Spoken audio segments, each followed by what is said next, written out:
Cast is now starting. All attendees are in listen-only mode. Thank you all for joining us for today's webinar. Today we bring you another webinar in the 2022 NACOLE webinar series, a series designed to bring you information on the practice of civilian oversight, innovations in the field, and important work being done in the arena of criminal justice reform. Today we are honored to welcome Jorge Camacho and Tracey Meares of the Justice Collaboratory at Yale Law School. They've graciously offered to join us today to discuss recent trends and problems in policing regulation and offer insights into how structural reforms, like achieving immediate transparency and redefining how state and local governments oversee policing, can usher a new era of effective policing oversight. Before I turn things over, I would like to remind all of you that you have entered today's session in listen-only mode. During the webinar, you will have the ability to type in any questions you might have. Those questions will then be posed to today's speakers following their presentation. I would like to also remind you that today's meeting is being recorded and will be made available to NACOLE on the NACOLE website at a later date. And with that, I will turn things over to you, Jorge. Thank you very much, Cami. Good afternoon, everyone, for those on the East Coast or Central Time. Good morning to everyone else. My name is Jorge Camacho, also Jorge Camacho. I'm a clinical lecturer in law at Yale Law School, and I'm the Policing Law and Policy Director of the Justice Collaboratory, also at Yale Law School. I'm joined today by Professor Tracey Meares, the Walton Hale Hamilton Professor of Law at Yale Law School, and a founding director and founding co-director of the Justice Collaboratory at Yale Law School. In addition to her professorial responsibilities, Tracey has also had the distinction of having served on President Obama's 21st Century Task Force on Policing.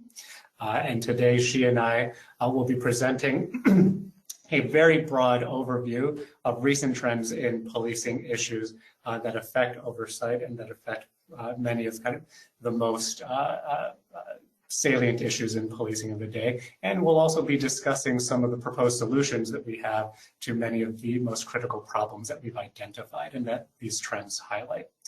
Tracey, before I get started, is there anything you'd like to add?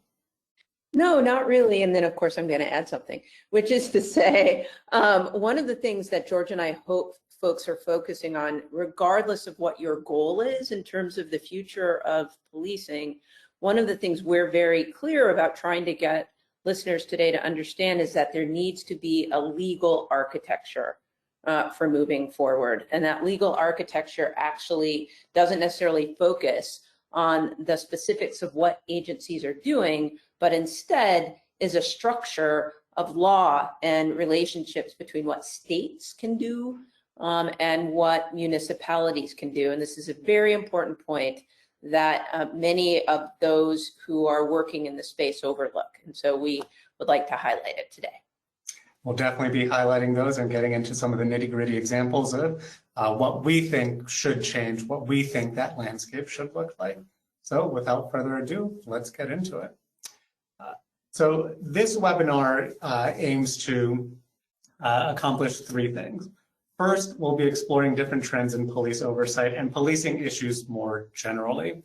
Then, through that exploration, we'll be identifying certain large root problems that we think are exposed and made plain by those trends. And finally, we're going to offer a new vision for the structures that govern policing and policing oversight. This relates to that landscape that Tracey just described. Before we get into that, I do want to kind of tip my hat toward something that many of you as NACOLE members are already well aware of, but that I think was worth repeating here, which is that NACOLE recently published what it described as its urgent priorities. Those include advocating for civilian oversight, emphasizing and promoting the training of oversight professionals, as well as defining and defending oversight with state-of-the-field research and data. The reason why I highlight these today is because they share such a strong overlap with many of the same priorities that we think should be advocated for, and this will become much more apparent as the presentation progresses. Spoiler alert for those who are just eager to get the 30,000-foot view of what this webinar will offer. The three trends that we'll be discussing today include the prominence of public safety on the minds of virtually everyone. Public safety, both in terms of threats to public safety, but also in terms of how police officers and police departments can impact public safety. We'll also be talking about the diminished roles of federal institutions. We'll be exploring both, we'll be exploring the diminished role of the judiciary, of Congress, and as well as the White House in terms of leadership and movement on many of the issues that we think are deserving of most attention. And finally, we'll be exploring the increase recently, but by no means a new trend, of state and local conflict when it comes to public policy on policing and public safety. Among the root problems that we'll be discussing are the diffuse and uncoordinated state power over policing. What we mean by that in simple terms is that both state and local governments share a lot of power over policing, including policing oversight and regulation and management, but they have a tendency to step on one another's toes in ways that are markedly unproductive. This contributes and manifests itself in the second root problem that we'll be discussing, which is anti-democratic preemption. We'll be talking about some of the more troubling trends over the past 2 years in particular, where states have really kind of put their foot down and frankly stifled the ability of municipalities to even consider new ways of regulating or overseeing policing in their own towns. And then finally, we'll be talking about bad data and no data and the problems that come with knowing, frankly, quite little about policing and how it's experienced by both police officers and by those who receive policing services. And finally, we'll be offering our vision, a new vision, for how to move forward, for how to change that landscape, to how to change the legal architecture that really impacts everything below it. Through that vision, we'll talk about how we envision a robust state and local mandates for policing regulation, where state and local governments have clearly defined roles for how they oversee and how they administer policing. We'll talk about protections for democratic oversight that are intended to enhance accountability and enhance and protect the ability of local governments to respond to the needs of their constituencies when it comes to policing issues. And finally, we'll talk about real-world transparency and its importance and how to achieve it. By real-world transparency, we're talking about not just the ambitious desire to learn and know as much about policing as possible, but also how to achieve it in a way that accounts for as many of the constraints and obstacles to achieving that transparency exist.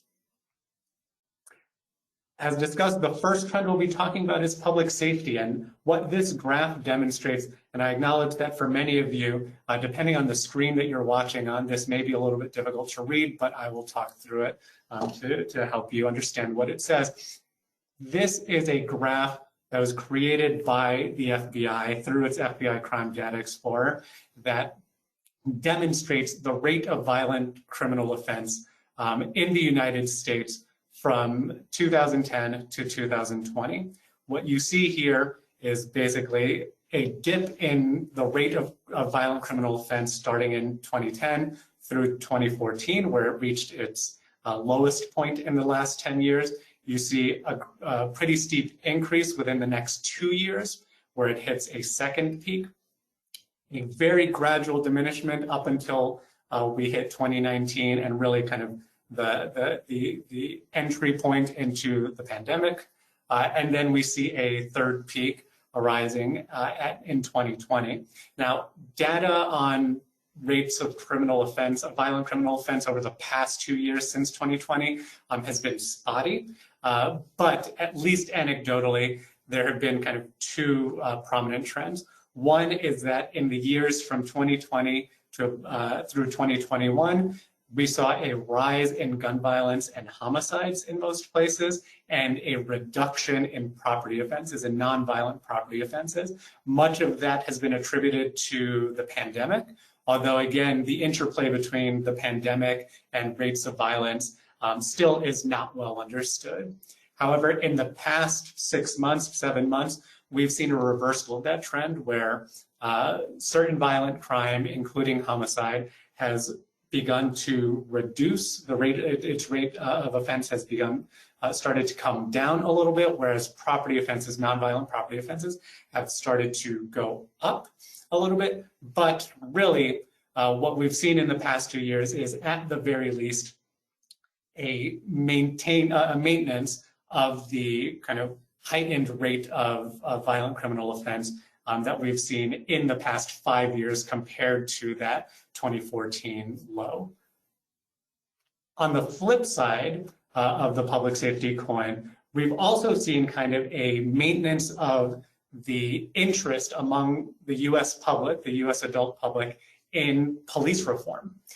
Even though a lot has happened, certainly within the past 2 years, starting with the murder of George Floyd, but also going through the pandemic era. One thing that has not really changed has been support, widespread support among the US adult population in at least some level of police reform. What you see here are the results of a Gallup poll from earlier this year, from the period of April 24th to May 17th, that asked a group of more than 12,000 American adults what their level of support was for police reform. On the top bar, we see that 50%, or half of US adults across all races, support major changes in policing. 39% support at least minor changes in policing, and then 11% support or believe that no changes are required to policing. Among Black adults, there's a supermajority of Black adults who believe that significant or major changes are needed. 23% believe that minor changes are needed, and only 4% believe that no changes are needed. Among Hispanics, a majority believe that major changes are needed, 36% believe that minor changes are needed, and 10% believe that no changes are needed. And finally, among white adults, a plurality of white adults at 44% believe that major changes are needed. A close cohort at 43% believe that minor changes are needed, and only 13% believe that no changes are needed. It's worth pointing out when you're looking at this slide, though, that vanishingly small numbers of people, no matter what one's race or ethnic background, believe that no changes are needed. That's really the takeaway from this slide. Absolutely. And also, these numbers, I don't have the specific results, but Gallup has kind of continually polled American adults on public safety and policing since the murder of George Floyd in 2020.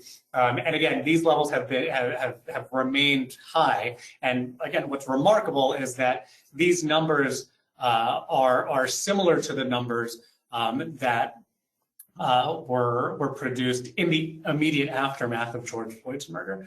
So we've seen, again, levels of support remaining kind of consistently high. Now, they're disaggregating kind of the results of this poll a little bit further. On the screen right now are those areas of policing where support among both Black adults and among all US adults is highest. At the very top, you'll see that the greatest level of support is for the contention that police officers should have good relations with the community. There's kind of this aspirational belief that police officers should maintain kind of a level of service to their community that goes beyond mere response, and actually should have very positive relations with those that they serve. You see gradually diminishing levels of support both among Black adults and US adults in ways that aren't always one-to-one. So for example, you'll see that that the rate of reduced support among US adults will often be greater than the rate of reduced support among Black adults as we go down the list. But generally, the things that Black adults support the most are the same things that US adults generally support the most. And inversely, the things that Black adults support the least are also among the things that US adults support the least. Going down this list quickly, we'll see that support among both Black adults and all US adults remains highest for the belief that there should be a change in management practices so that officer abuses are punished, change in practices so that officers with multiple incidents of abuse of power are not allowed to serve, and a change in legal practices so that officers face legal action for abuse of power or unnecessary harm. I think we can kind of comprise all of these areas of support under the broad umbrella of accountability. There's still a strong sense among Black adults and all US adults that accountability is probably the area of policing where support for reform is highest. This slide shows those areas where support starts to diminish. At the top, you see the need to eliminate officer enforcement of nonviolent crimes, including traffic violations and quality of life offenses. Among Black adults, there's still a strong majority of Black adults who support that. But again, that majority is smaller than the majority that advocate for greater accountability for police misconduct and abuse. However, among all US adults, fewer than 1/2 of all adults support this kind of change in policing. Going down the list, you see things like eliminating police unions, where again, support starts to diminish among both Black adults and all US adults, until finally, at the bottom, that area of policing that has engendered the lowest amount of support among both groups is the thought of abolishing police departments. Now, one thing that I will note about this poll, and that Gallup itself carefully notes about its poll, is that the phrasing of these questions can impact the outcome, right? So when, for example, you ask someone, do you support the abolishment of police departments? And that is the only question or the only kind of premise of the question, you'll get a very different response, or at least potentially get a very different response than if you were to phrase that question differently. Say, for example, do you support the abolishment of police departments, provided that they are replaced with some other public safety mechanism? So keep that in mind as you consider these results. But at the very least, again, the takeaway from this poll is that support across all racial groups in the US among adults remains high for police reform. The second trend we'll be discussing is the diminished role of federal institutions. And we see this across all three branches of the federal government: legislative in Congress, executive through the White House, and finally, judicial through the US Supreme Court primarily. What we mean by diminished role is that these institutions have, for different reasons, but reasons that may be interrelated, have kind of staked out a smaller role for themselves in the oversight and administration of public safety as it's experienced at the local level. So on the legislative end, within Congress, we see kind of this trend of what I would describe as inaction or limited action on policing issues. With respect to inaction, the most prominent example of this is the non-movement, or if you want to say frankly, the political death of the George Floyd Justice in Policing Act of 2021. This act was an act proposed in Congress that at its inception, again, in the aftermath of the murder of George Floyd, enjoyed quite a bit of bipartisan support in both houses of Congress. However, that bipartisan support was not sufficient to overcome what ultimately became partisan gridlock on the issue of policing, particularly as the pressure to respond to concerns about public safety with respect to violent offense started rising and started becoming more prominent. And as the calls for reform comparatively started becoming more quiet. Ultimately, that act, which would have substantially boosted support for various accountability measures, including limits on qualified immunity for police misconduct cases, a lower criminal intent standard for federal officer misconduct investigations and prosecutions, administrative subpoena power for the Department of Justice on pattern and practice investigations, as well as the creation of a national police misconduct registry for federal law enforcement agencies. And finally, uniform accreditation standards for law enforcement agencies nationwide.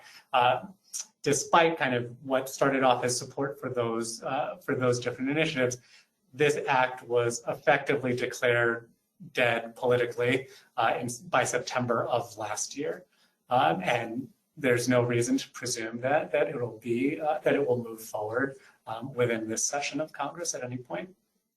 What we've seen in those areas where there has been congressional movement falls within this limited action category that I've described, which is to say that Congress has demonstrated the ability to generate bipartisan support and strong bipartisan support and the enactment of kind of important improvements to policing in at least some limited areas. However, those areas do not touch upon kind of those accountability reforms that enjoy the greatest amount of political support among US adults, as demonstrated by the Gallup poll. The most prominent example of this would be the Public Safety Officer Support Act of 2022, which really does significantly advance the interests of the movement to improve officer wellness and to, for example, acknowledge and support care for PTSD and trauma-related injuries suffered by police officers on the line of duty, as well as to support and extend benefits arising or relating to on-the-line duties that are linked to trauma and PTSD, including deaths by suicide. Those are areas that significantly move the ball forward. Those are acts that significantly move the ball forward in the area of officer wellness. But again, officer wellness is one among many, many, many categories where reform has been pushed in the world of policing, and frankly, is not an area that touches upon accountability. On the executive side, from the White House, again, the most significant movement we've seen within the first 2 years of the Biden administration has been the most recent executive order from May of this year, titled An Executive Order on Advancing Effective, Accountable Policing and Criminal Justice Practices to Enhance Public Trust and Public Safety. Certainly a mouthful, but also a lofty goal set by the Biden administration, but one where the substance of the executive order kind of reveals, frankly, the limits of executive power to really impact policing at the local and state level.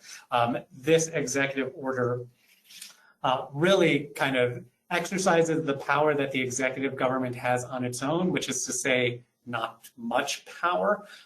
It would, for example, require the sharing of federal best practices on accountability with local, state, and tribal law enforcement agencies. But again, it can't mandate the adoption of those best practices. It calls for improved training for federal civil rights investigations, but again, doesn't commit itself to increasing the number of those investigations or spurring those kinds of investigations at the local or state level. It calls for improved federal and state cooperation on pattern and practice investigations, but again, does nothing to mandate those investigations at the local or state level. And again, the National Accountability Enforcement Database that's created under this executive order, which is intended to track misconduct among law enforcement agents, applies only to federal law enforcement agents. It does not apply and cannot mandate its applicability to local law enforcement agents or state law enforcement agents. And finally, we have the judiciary, and this most recent Supreme Court term, which ended in June, kind of highlighted, I think, where the Supreme Court is anchored ideologically with respect to policing issues. And given the recent changes in composition in Supreme Court, and given that so much of its membership, frankly, has many more years of service ahead of them, we're not likely to see significant changes in the composition of the court, I think, anytime soon. The two cases that, for me at least, kind of embody where the Supreme Court stands ideologically on policing issues come from two separate cases. One which was actually taken up by the Supreme Court and decided on the merits, and that's Tico versus Vega, and another where an application was made for the case to be heard by the Supreme Court, but the court denied that application.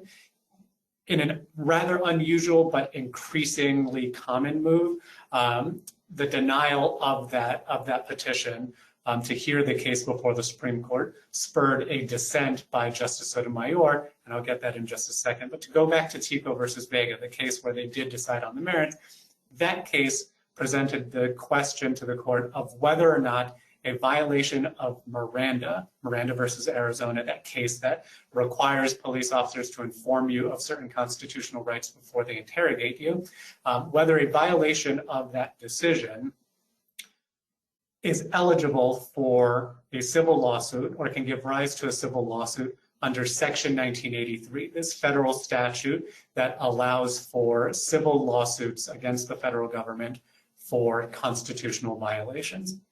The Supreme Court held no, that this law dedicated to allowing civil lawsuits in the event of a constitutional violation does not include violations of Miranda. Now, on its face, one could make the argument that this decision is narrow, right? That it doesn't do anything to Miranda itself or to the requirements that law enforcement agents read you these constitutional rights before interrogating you.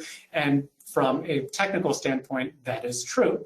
However, looking at the decision and how the Supreme Court arrived at the conclusion that you could not sue under federal statutory law for a violation of Miranda, you start to see the walls crack a bit around Miranda. You start to see its support within the Supreme Court wane considerably, to the point where I would not be surprised if we see further significant erosions of Miranda in upcoming Supreme Court terms, largely relying on at least the thinking that was articulated in this case. In this case, you see kind of the lowest level of support that the court has articulated for Miranda in quite some time. You see questioning of Miranda as kind of a valid precedent, and you also see an emphasis by the justices on the fact that Miranda is this judicially created remedy, that it doesn't have its roots in the Constitution, that it's something that the court made up at some point in the 1960s and therefore can change. And that, to me, I think signals some rather ominous things about the future of Miranda within the Supreme Court. The second case, Cope versus Cogdell, petitioned the court to expressly reconsider the doctrine of qualified immunity. This is a doctrine, again, that's probably well familiar to the vast majority of people on this webinar, but this doctrine basically offers certain legal protections for law enforcement agents who commit acts that would have been constitutional violations and maybe recognized as such, but that nonetheless immunize that officer from liability.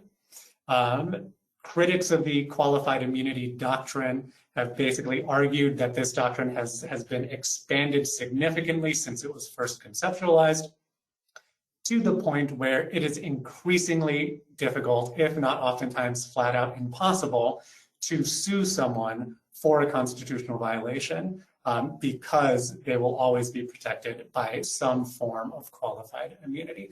This case would have outright asked the Supreme Court to revisit and reconsider that doctrine to the point of at least modifying it, if not eliminating it entirely. The Supreme Court declined to review that case, which inspired a sharp dissent by Justice Sotomayor, who flat out said that one, she would have granted the petition to hear the case, and two, she would have voted to modify, if not eliminate, qualified immunity as a doctrine. What's interesting is that in Tico and in Cope, you have this issue of a judicially created doctrine that impacts policing. In the first instance, the court revisited it and limited its scope to some degree. In the second case, they expressly declined to revisit it and kept it in place as it is for now. The third and final trend is the increase in local and state conflict really in many places, but most prominently in places with sharp partisan divides between state government and local government. For example, in Texas, they passed a law that was very kind of nakedly targeted against the city of Austin when it was reconsidering kind of its allocation of public funding toward its police department and to other areas of public safety. This law outright kind of targeted Austin, preempted them from being able to reduce their police budget, and created penalties for any proposed lowering of budgets that included ineligibility to collect certain taxes that the municipality, i.e. Austin, would have otherwise been empowered to collect, and would have, interestingly enough, forced the city of Austin to create public referenda in certain parts of the town that had recently been annexed by the city that would have allowed those areas to rescind their annexation. So not only on the one hand would you have prevented Austin from collecting certain taxes if it proposed to reduce its police budget, but you also would have potentially had it lose population, lose its tax base, lose its land on that basis, which is interesting to say the least. Second, you have the Florida House Bill number 1, which was passed last year and went into effect in April of last year. This would have allowed any citizen, or it does allow, frankly, any citizen or any government official to appeal any proposed reduction of a police department budget by any amount.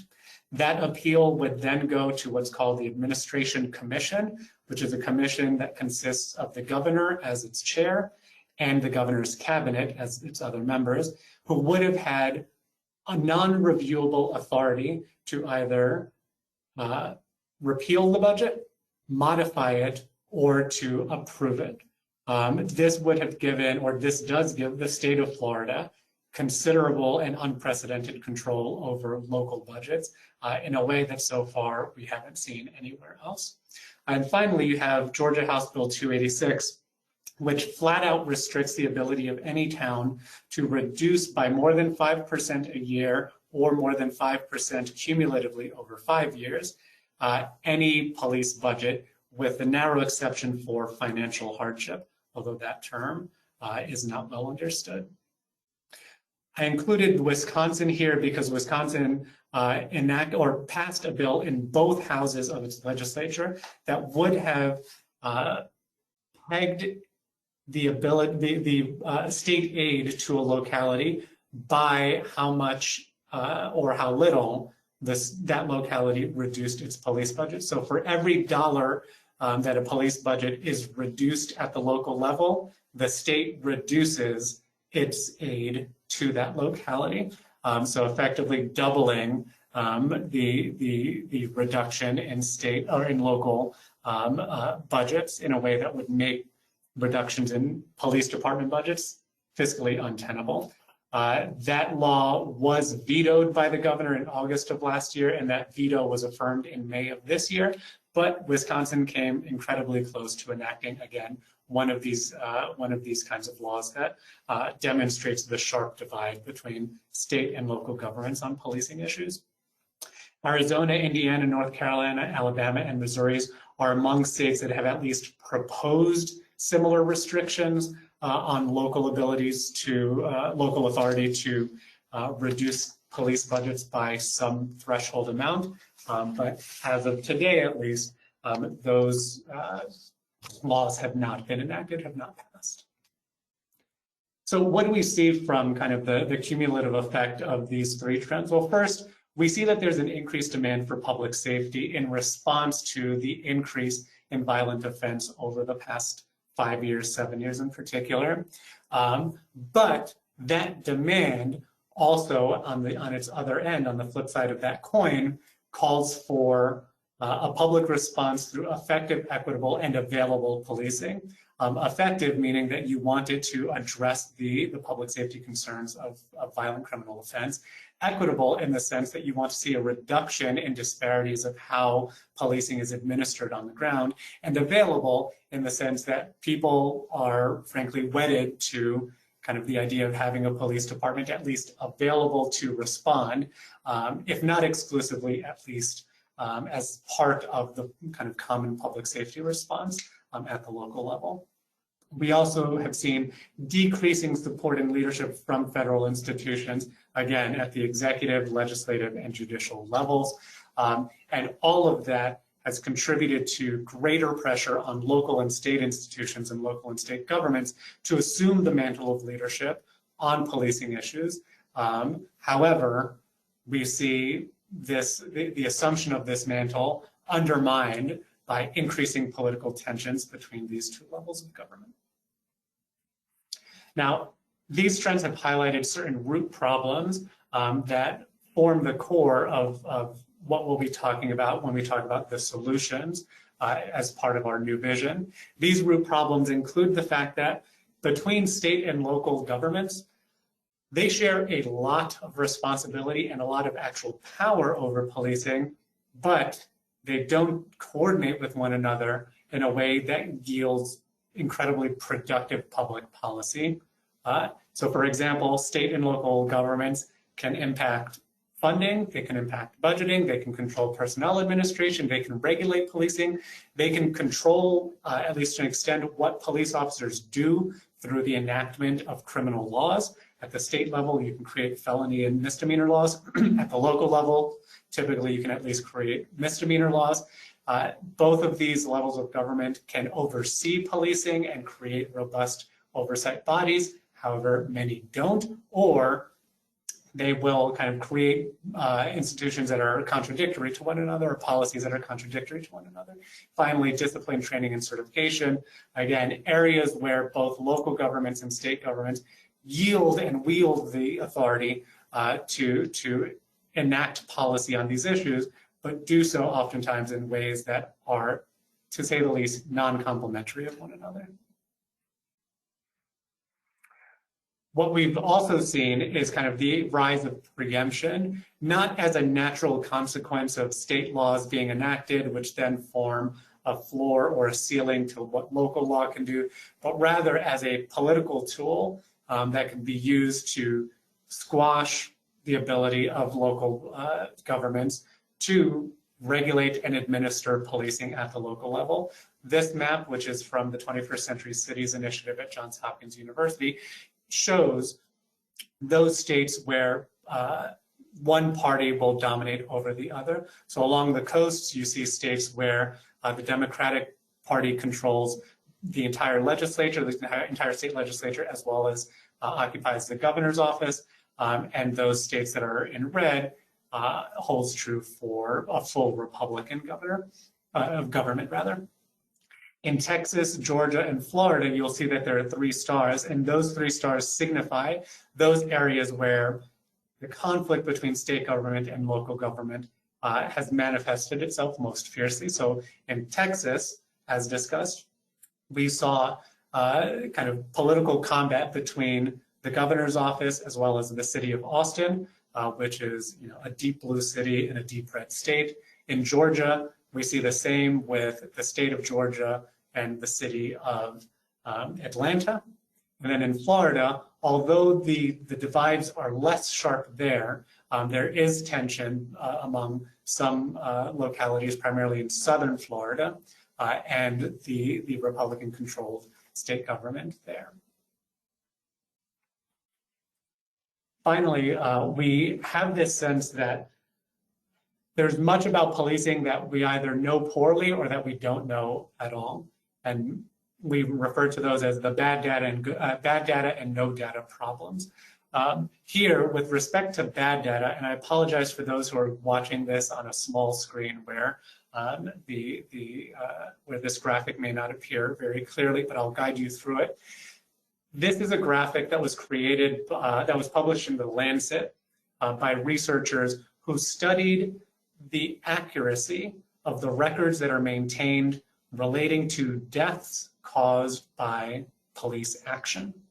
What the researchers did here is they studied police deaths that occur, or police-involved deaths that occurred from 1980 to 2018, and compared documentation that demonstrated the linkage of police violence to those deaths to the official causes of deaths that were recorded in the National Vital Statistics System maintained by the federal government.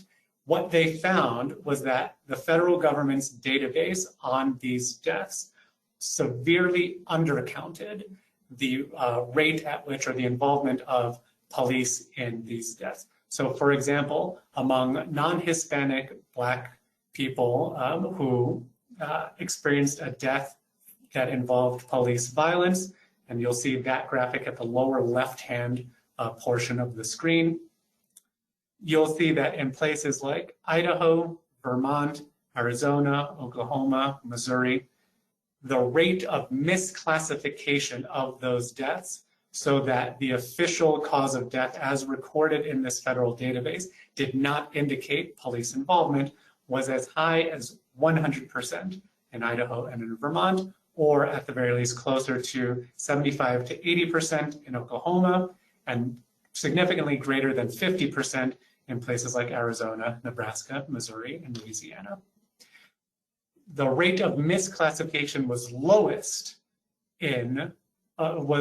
for deaths of non-Hispanic people who were neither categorized as white or Black. And you'll see that in the upper right-hand graphic. However, there was still significant misclassification of those deaths in places like Vermont, New Hampshire, and Connecticut. One thing that's interesting here is that the rate of misclassification doesn't necessarily correlate to the demographics of that state. So for example, in a place like Idaho and Vermont, you could perhaps understand, if not forgive, some misclassification simply because the sample size of Black adults in those states is small, certainly small, much smaller compared to other states. But then you look at places like Texas or Louisiana or Alabama that have substantial Black population and notice that the rate of misclassification there hovers around the 75% mark. But then compare it to places like Maryland and the District of Columbia, which also have substantial Black populations, and you'll notice that the rate of misclassification there is significantly lower, according to the researchers, at about 25% or lower in those states. So again, it's not as simple as saying that misclassification can be skewed on the basis of small sample sizes. Rather, these graphs, these graphics, indicate something more is at place, and this contributes and is emblematic of the bad data problem that we're trying to fix. On the flip side, we have the no data problem. What we see here is a graphic prepared, again, by the FBI through their Crime Data Explorer that indicates the level of participation and non-participation among all local, federal, and tribal and state law enforcement agencies in the country in the federal use of force database maintained by the Department of Justice. This is a database that was created in 2019 to track use of force incidents nationally. However, its participation in the database is voluntary. What you see here is the rate of non-response among local, local, state, and tribal law enforcement agencies. The rate at which they responded, but indicated that there was no use of force data provided or to be provided, and then a very narrow band that's probably invisible on most screens at this point, at the very top of the charts that indicates at least the provision of one or more use of force incident report. The chart here tracks participation from January, February, and March of this year. And what you'll see is that, for example, in January, out of the 18,500 law enforcement agencies in this country, more than 4,000 didn't participate at all in January, did not provide any kind of data at all in January. In February, that number increased to more than 5,000. And in March, that number increased to 6,000. On the flip side, the number of agencies that provided some kind of report diminished across that same time span. In all, out of that 18,500 law enforcement agencies nationwide, only about 36% provided any kind of data or participated in any way in this use of force database. Even though a kind of interest in this data reached its peak in 2019 and 2020, again, largely in the aftermath of high-profile critical incidents like the murder of George Floyd. Now, one thing that we'll note is that even though only about a little over a third of all law enforcement agencies contributed to the use of force database, those agencies comprise and represent about 53% or just over half of all law enforcement officers in the country. What that indicates is that those agencies that are participating tend to be larger police departments, and those that are not participating tend to be smaller. Can I just add one quick thing there, George? Yes, please. Just an important thing for folks to remember that because there are so many agencies, smaller agencies, of course, don't necessarily mean agencies that are rural, right? They could be agencies that abut major cities in the context of, metro areas, suburbs, and even exurbs and the like. So folks should keep that in mind as well when interpreting those numbers. Now, in terms of the global impact of these root problems, again, we're seeing kind of state and local governments that share legal authority failing to coordinate to ensure that the authority that they have and that they share is used productively. Related to this, we've seen local governments become vulnerable to politicized interference, including through preemption, with broad consequences, including reduced ability to administer public safety at the local level. And then, of course, we see progress across the board hobbled by the fact that we know very little, and what we do know isn't necessarily accurate because we're hobbled by bad data and the unavailability of other data. So how do we address this? Well, we at the Justice Collaboratory are proposing a new vision for moving forward, one that includes a robust mandate for state and local governments on policing regulation, one that envisions protections for democratic oversight, particularly at the local level, and one that achieves real-world transparency. Again, this notion that you can be ambitiously transparent, but also account for the logistical difficulties that transparency entail. So how do we achieve this? Well, step one, according to our prescriptions, is to clearly define roles for state and local governments, so that we know in advance what the state is going to do and why it's going to do it, what laws it's going to pass, and kind of what the philosophy is for passing those laws, and same at the local level. Second is to enact preemption protections for local governments so that their authority to oversee policing isn't impeded. And finally, the creation of real-world transparency mandates. So when we're talking about kind of defining state and local roles, we're talking about achieving two primary goals. Like I said, the first is to define clear roles for state and local governments that we know in advance what these levels of government are intending to do with their public policy on policing, and to define those roles in a way that take advantage of the strengths of those various levels of government. So at the state level, for example, state governments represent statewide constituencies, and they should be in the business of creating statewide standards that lift kind of all boats together. On the flip side, local governments represent local constituencies with local concerns. Local governments can and should be more responsive to those local constituencies in ways that state governments simply cannot be as responsive and are not designed to be as responsive. And they should be empowered to respond to those needs, to those demands that are articulated at the local level.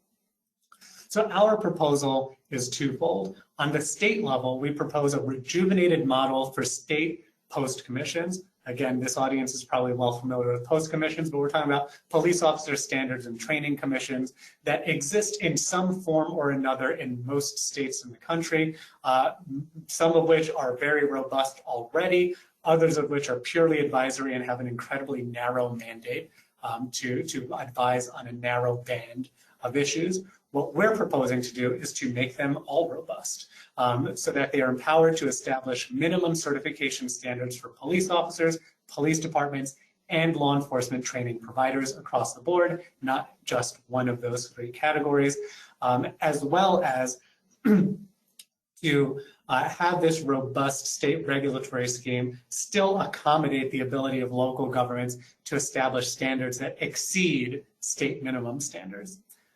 On the local level, we want a clear grant of authority to local governments over the affairs of local law enforcement agencies, including over governance, departmental structure, management, oversight, and budget. In other words, we want to make it abundantly clear that local governments can manage and regulate and control their own departments. The second prescription we have is protection against preemption. The goal of this prescription is to protect local democratic oversight and governance in the first instance. As we've discussed, local governments are designed and intended to be highly responsive to their constituencies. In an ideal world, you can petition your mayor, you can petition your city council member, you can even petition your local police chief for change, and they're there available and hopefully receptive to at least consider the petition before them. Ideally, local governments operate in this way, again, in a way that state governments simply are not designed to do. The governor is not designed or intended to be immediately responsive to the concerns of George Camacho at the local level as I express a matter of local concern. Local governments, however, are. Second, we want to ensure accountability at that level of government, precisely because, at the local level of government, precisely because the local government is where you seek redress. It's where you make your petitions. It's where you air your grievances. It's where you seek to be heard whenever you have something to say. So how do we do this? Well, our proposal is to offer 3 potential protections. Now, anyone who understands preemption and how it operates know that there are limitations to all of these options. But nonetheless, we offer them for consideration to get the conversation started about how to protect local control and furtherance of democratic goals. Our proposal is to limit the ability of state governments to enact a preemptive law so that they can only do so either when that law has general applicability, i.e. no targeting of individual cities, is narrowly tailored to serve a substantial state interest. That's a standard that increases or makes it more difficult for state governments to enact laws so that the law that is passed has to serve that specific interest, statewide interest, and has to be narrowly designed to only address that interest, or where the law is approved by a 2/3 majority vote of the legislature. That is intended to kind of combat against the ability of slim partisan majorities to control the area of policing in their states without input or consideration of other viewpoints. Finally, with respect to real-world transparency, our goals are threefold. First, we want to just kind of generally foster an understanding of the value of transparency, the value not just to those who want to oversee policing, but those who actually administer it, to policing executives who make the day-to-day decisions of how to deploy officers in the field, how to train them, how to discipline them, how to commend them and recognize them for the things they do right. Second, we want to acknowledge that there are real-world constraints and capabilities that both tend toward making transparency more difficult to achieve or easier to achieve. And finally, we want to normalize and routinize transparency practices so that they just become part of the job in the same way that other protections that have become part of the job over the preceding 5 decades. The way we do this under our proposal is to first affirmatively require that police departments disclose data that's maintained in their digital record management systems. Increasingly, police departments rely on digital RMS systems to maintain data on their complaints that they receive, on cases they investigate, on calls of service that they respond to, etc. The fact that this information resides in a digital database should make it easier, not more difficult, to disclose that data publicly. Now, under our proposal, there would be certain exclusions of this data, such that police departments would not have to disclose it. Obviously, that includes any data pertaining to an active investigation that would undermine the investigation, data that reveals personally identifiable information, either of departmental personnel or of those who are the subject or involved in police investigations, as well as data that whose disclosure is otherwise prohibited by law, by some other law. The final component of our proposal seeks to make this data not just available, but actually useful to those who seek to access it.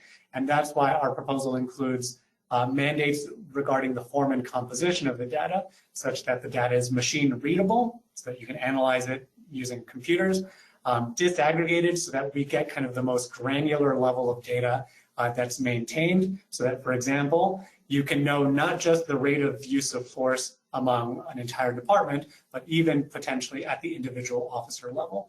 And one that includes unique identifiers, so that even though personally identifiable information is not included, you can still make comparisons that allow you to evaluate how certain officers, certain anonymized officers perform versus other anonymized officers in ways that can be valuable both, again, to police executives and to those who oversee policing generally.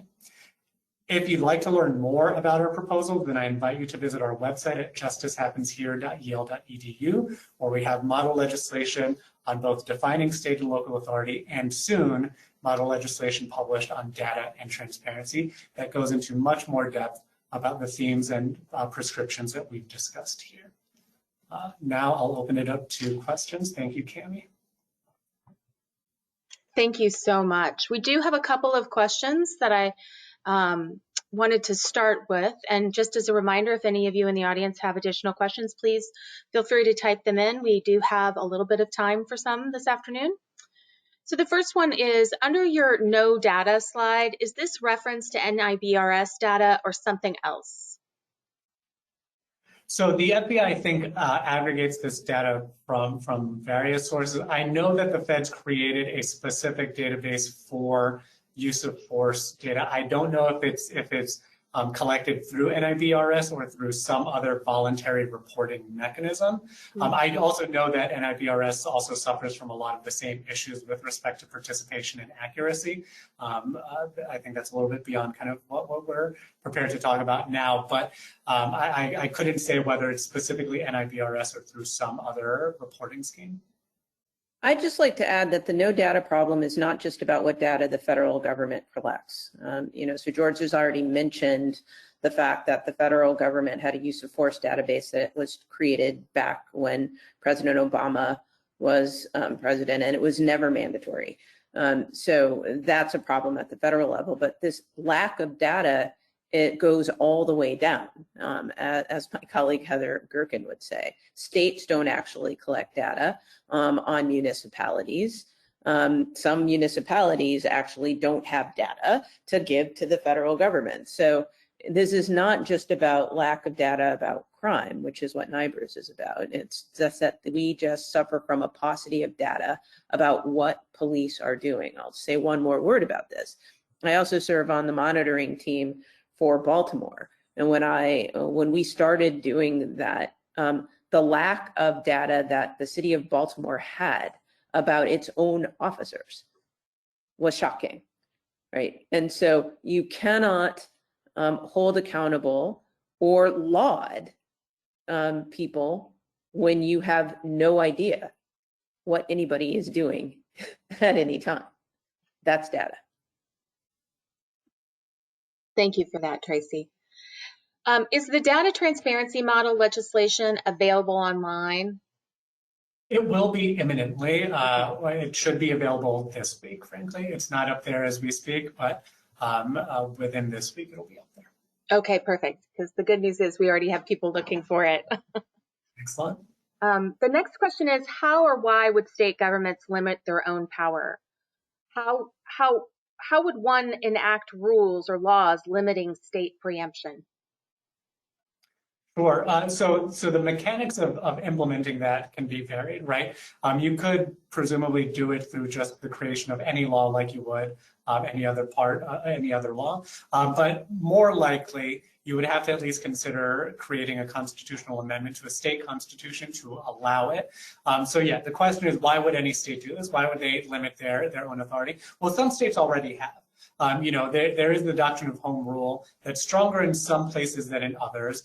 Generally not terribly strong in most places, but some areas, including, for example, in California, where home rule can actually be quite robust. And the reason that it's robust is because there is sufficient local demand to ensure that in certain critical areas of public policy, the local government is empowered to regulate something without state interference. I think increasingly there's a recognition that policing is one of these areas. So it's not a question of whether or not the state would impose this on itself. The state presumably is just a democratic institution. So if all localities, or if there's kind of a sufficient level of support across all localities for this kind of change, then I think it's achievable. It's not a pipe dream, and there is some precedent for that.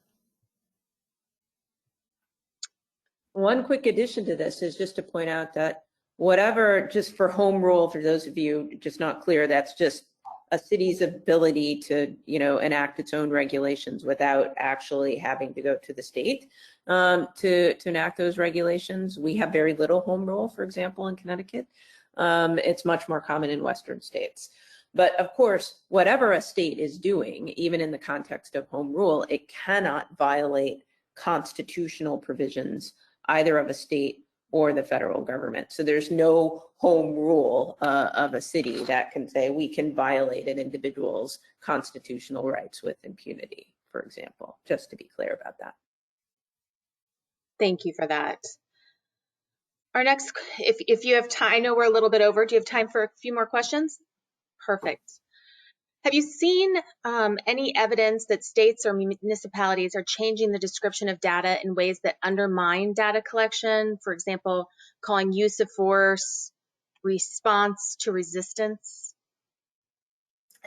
Yeah, I mean, well, again, the quality of your data is only as good as you make it, right? So yes, there have been instances where either deliberately or not, I don't think it's entirely malicious all the time, but where how you classify something impacts how useful that data can be, right? So for example, if you have a broad category where it says, officer involved death, right? You can categorize a death as an officer involved death. That doesn't tell you about the level of involvement, whether there was, a recognition of justification or non-justification in the death. It tells you very little. It just tells you that an officer was present at the time that this person died, right?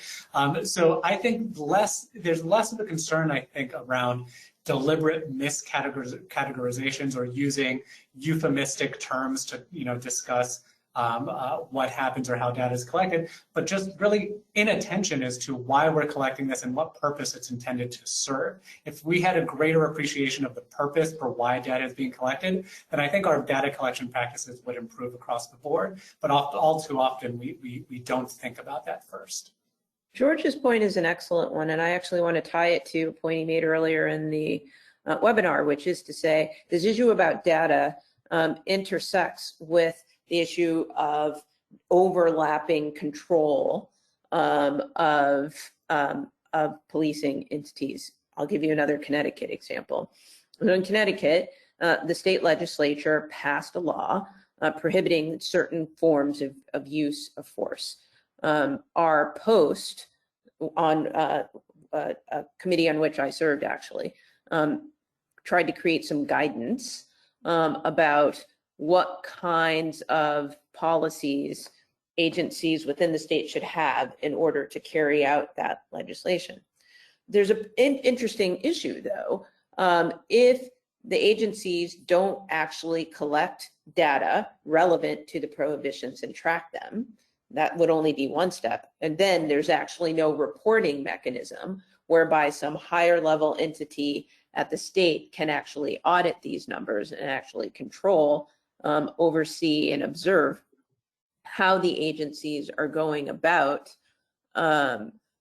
following these new state laws, it could create a problem of a false promise. You know, people in the state of Connecticut are aware that there are new laws prohibiting certain kinds of use and force, but without a robust data architecture and without an actual institutional architecture to use these data, it's actually not clear the extent to which we can ensure that agencies are actually following these new laws and prohibitions, so that when an incident occurs, you know, members of the public are like, hey, wait a minute, you know, we thought that there was a law here, right? And that's one of the important reasons why, you know, the Collaboratory is taking the time to highlight what many people think are these boring issues, but they're critical and necessary to getting the job done. Simply prohibiting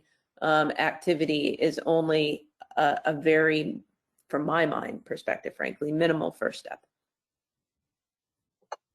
Thank you for that. Are you looking at the impact of collective bargains and unions on local control as part of your work? It's something that I've encountered in kind of some unexpected ways. So for example, you know, I've been asked to help some local towns here in Connecticut as they consider what to do, you know, with respect to police reforms, for example, creating policing commissions, things like that. And one obstacle that we've found is that Connecticut has a law that gives precedence to collective bargaining agreements over local laws. So for example, if you were to create a local policing commission that was empowered to discipline a police officer, for example, but the collective bargaining agreement said that the police chief handles all discipline, well then under Connecticut state law, that collective bargaining agreement would prevail.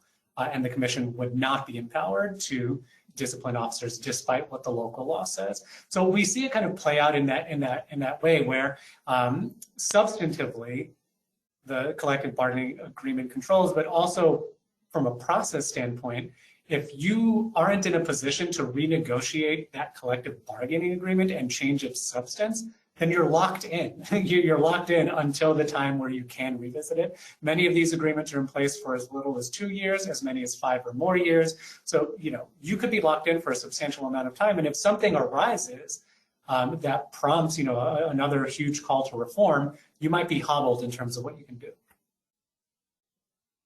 Thank you for that. And I think our last question of the day will be, what are the selling points on the value of transparency and advocacy that the community can make to resistant police departments? I'll add also elected officials who equate transparency with being a threat to or feel the public has no right to know.